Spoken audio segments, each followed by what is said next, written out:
Boy Scout secrets out in the open. Thousands of files made public, and in those files, the names of Scout leaders accused of sexually assaulting boys. Nearly 100 of those names are from right here in Wisconsin. Our Ben Handelman looked through the files, and he's here now to tell us what he's found. Ben.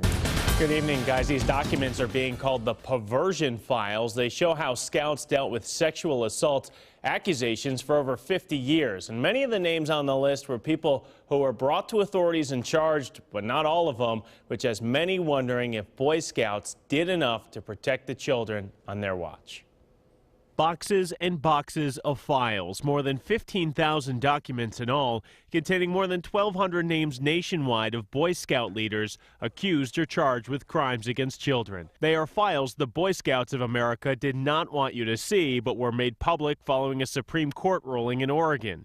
Nearly 100 names are from leaders here in Wisconsin. There's 51 cities, according to these files right now, that have had troops in which children were likely assaulted or molested by Scout leaders or Scout masters just in the state of Wisconsin. Peter Isley is the Midwest director of SNAP. His group advocates for victims of clergy abuse. He says this case with the Boy Scouts is eerily similar. The Scouts in this, leaders in this community, in this state, need to urge people to go to the police right now. Internal Boy Scout memos show suspicions against Scout leaders. In many cases, authorities were notified and charges were filed. Newspaper clippings evidence. But the Boy Scouts did not turn everyone in. This is the face of Dr. Thomas Kowalski, a once prominent pediatrician from Greendale. In 1987, Kowalski was accused and, according to documents, admitted to Boy Scout officials he molested 2 teenage boys while working as a Boy Scout camp doctor.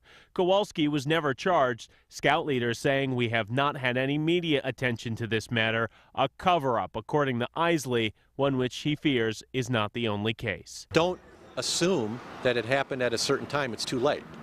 Call the police, call the district attorney.